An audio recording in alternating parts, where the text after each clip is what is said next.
Chapter 1. Madam Sarah. Good night, little star.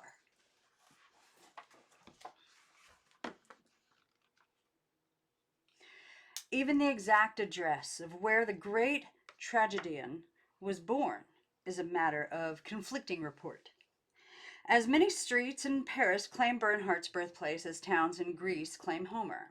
She is said to have first seen the light at 125 Rue de Faubourg Saint-Honoré, at 5 Rue de l'École de Médecine, at 22 Rue de la Micodière, and at 265 Rue Saint-Honoré. The locale may be disputed, but two dates remain in common agreement, that of her birth and that of her death. In the year of her birth, Louis-Philippe, the Umbrella King, was conducting his determinedly bourgeois reign of France. In England, Sir Robert Peel was minister, the Duke of Wellington was still alive, and Queen Victoria, young and fertile, was given birth to her fourth child, had given birth to her fourth child. In America, John Tyler was president. Ooh, coincidence. Hold on, where was I? The abolitionist agitation was on, and Sam Houston headed the independent Republic of Texas.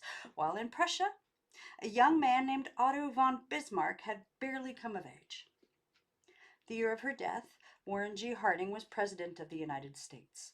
In England, Stanley Baldwin was occupying number 10 Downing Street, and in Germany, French troops were occupying the Ruhr. During her long lifespan, this woman, in her own country, existed through a monarchy, an empire, two revolutions, a commune, and two major wars. For Sarah Bernhardt was born October 23rd, 1844, and died March 26th, 1923. Sarah, or Rosine, which was her actual given name, but used only during her early childhood, was the illegitimate daughter of Judith Van Hart, a Jewish Dutch woman who lived for a time in Berlin. The Van Harts were of a bourgeois middle class, although one romantic rumor has it that Judith was the love child of a Belgian marquis, or marquis, Thiel de Petit Bois de la Nieville, who ran away from a chateau named Saint Aubin de Corbière with a German oculist, which sounds suspiciously like a legend Sarah herself might have thought up. Judith was a milliner. That is, until she came to Paris and switched to a less respectable but more lucrative profession. Judith, known to her friends as Julie or Yule, was exceptionally beautiful and a conqueror of men. Gay and pregnant, she came to Paris with one of her conquests. As to who he was, accounts always differ. The majority say that he was a law student named Edouard Bernard, who later became a successful notary in Havre, and that is as good a supposition as any. The only possible interest he can have is the fact that he sired Sarah Bernhardt. After the baby was born, and very likely in his left bank student quarters, he is said to have been called back to Havre. He seems to have had a commendable sense of responsibility, for he settled the sum of 100,000 francs on the child as a dowry when she would come of age, and he saw to it that Yule had enough to tide her along for a time. Yule, in turn, saw to it that before such time was up, others would tide her further along, and elegantly tided she was. In the Paris of the 1840s, for a smart young woman without a husband, family, or fortune, there were just three ways of making a living: by being a milliner, by being a governess, or by being kept. Yule was fed up with millinery. She could never have endured the dreary life of a governess, and she had all the equipment for the third career, which the French glorify by the dashing name of galanterie. Galanterie? This was an era when the successful courtesan was looked upon with interest and guarded admiration, when infidelity, as long as it was not publicized, was, among a certain class, taken as a matter of course. Morals were anything but rigid, and although a dull, paternal king sat on the throne, smugly setting his subjects an example of marital fidelity, as Louis Philippe was by then entering his 70s, he must have found little difficulty in maintaining such fidelity. Only the respectable bourgeoisie followed his commendable example. The world of fashion and arts paid little attention to the seventh commandment. Among the literati, even the immortals were not above indulging their mortal proclivities. Victor Hugo's mistress was the actress Juliette Drouet, whom he quite openly, in spite of the propinquity of his wife Adele, and Adele Hugo in turn found solace in a highly charged, if unfulfilled, affair with the critic Saint Beuve. Alexander Dumas, the elder, not content with one, had practically a harem of lady loves, and George Sand bestowed her favors on many, including Chopin and Alfred de Musset. Every young dandy of the day who might have stepped out of the pages of Balzac's Parisian novels had his kept woman. As for the professional demi-mondaine, if she were clever enough to rise to the top of her precarious profession, she found herself in a position as enviable as that of a popular actress or a famous ballerina. Yule's appearance was one of great distinction. She carried herself with dignity. It was said that she had the head of Raphael's Madonna of the Chair, perfect features, limpid eyes, dark hair parted demurely down the middle. There was apparently a piquant attraction about a Madonna of easy virtue which some men found irresistible. Yule risked her stakes on capitalizing that attraction, and in a very few months she became so successful that she had little or no time for baby Sarah, but placed her in the care of a Brittany wet nurse who took the little thing off to her cottage near Quimperlé and looked after her with a peasant's rough kindness. There was one hair-raising moment when the world might have been deprived in a hideous fashion of the future glory that was Bernhard. The tiny creature, learning to turn herself over, rolled off her straw pallet bed and into the open hearth where a flying ember set her clothes on fire.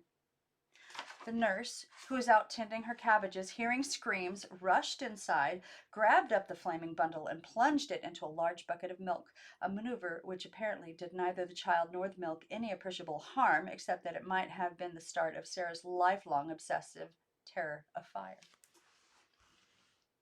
In a year or two Yule, who had become very elegant indeed, feeling that a Breton peasant's hut was hardly the proper setting for a child of hers, rented a little suburban cottage in Neuilly, where she installed the nurse in her charge. Neuilly was only an hour from the center of town, near enough for Yule to pay an occasional duty call on her daughter, not from motives of maternal concern, but to impress some current swain who might drive her out in his smart trap and enjoy the pretty scene of the beautiful young mother making solicitous inquiries, and briefly fondling the peaked little bundle of bones whose well-being could not have concerned her less. That was a mouthful. Yule had taken to the demi-monde in the Parisian life as a duck to water. The French capital was a paradise for the fashionable and frivolous and the pleasure-loving. The daily amusement routine delighted her. There was the noontime hour for the boys, when everyone owning a smart equipage or renting one would join the parade up the Champs-Élysées and into their enchanted forest for a brisk trot around the lakes, and down the Allée des Poteaux, in a pageant of luxury horses gleaming like their polished harness, pretty women with stylish escort in landaus, traps, tandems, and cabriolets looking as though they were driving directly out from the lively sketches of Gavarni or Constantine Guise, equestrians on caracoling mounts, dandies from the Club de l'Union, flashing cuirassiers and jingling dragoons, and the prancing tandem of Baron de Rothschild. The crowd was made up of the wealthy, the well-born, the cream of the Orleanist society, along with the Bonapartists soon to come into their own. This was the hour for the high-priced women of easy virtue. It was also the hour for theater celebrities to exhibit themselves and remind the public of their importance. Here one might pass the great star Rachel enjoying the air with her current lover, the Prince de Joinville, Raquel Joinville, sporting son of Louis Philippe, gaily unaware that Rachel was about to jilt him for a man who within 4 years would become Napoleon III, Emperor of the French. Afternoon was the time for those great arteries of worldly and intelligentsia Paris, the grand boulevards with their brilliant cafes, the leading one of which, Tortoni's, was the gathering place for important journalists, patrons of the ballet, clubmen, critics, and those charmers of biting wit, the boulevardiers.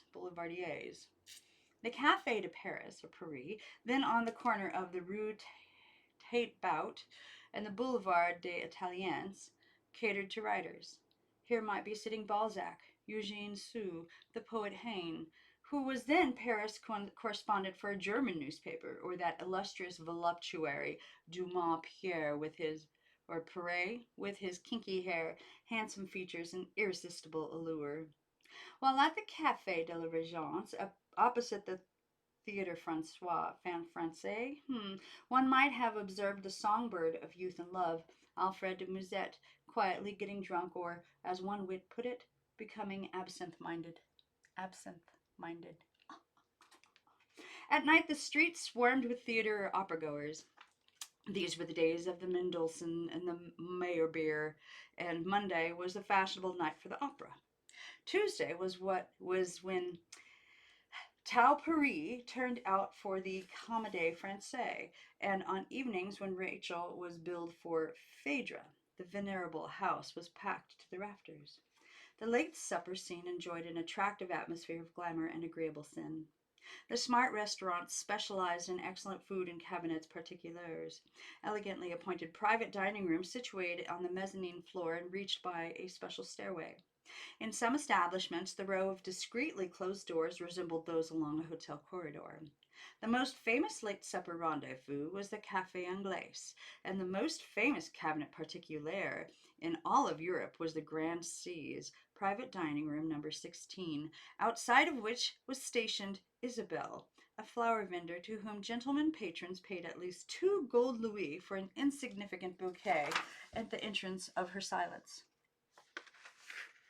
Assurance of her silence. If, in their day, the walls of the Grand C's could have talked, the world of society, of high finance, even of royalty would have rocked.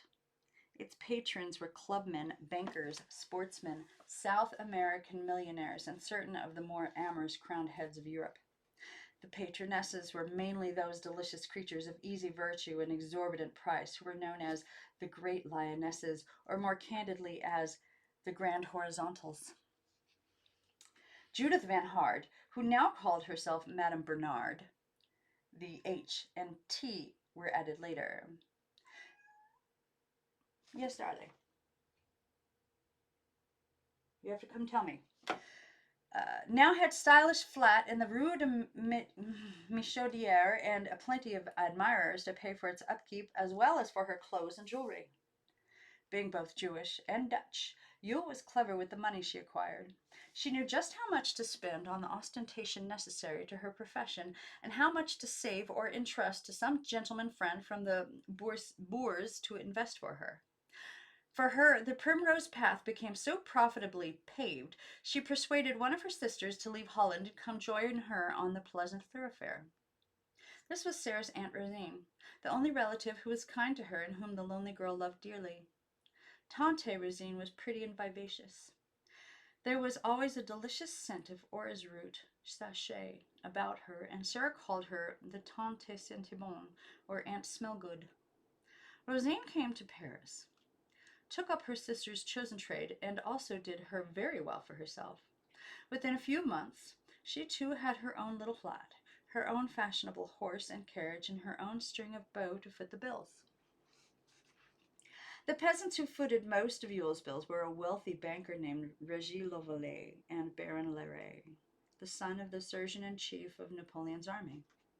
There were other bill-footers, as well as a number of non-paying gentlemen in attendance, who got into the habit of calling merely to be amused by the hostess's entertaining gatherings. During the 40s and 50s, the top-flight courtesan was in a position of importance and could, if she played her cards well, surround herself with a brilliant coterie. Yes, dear. What?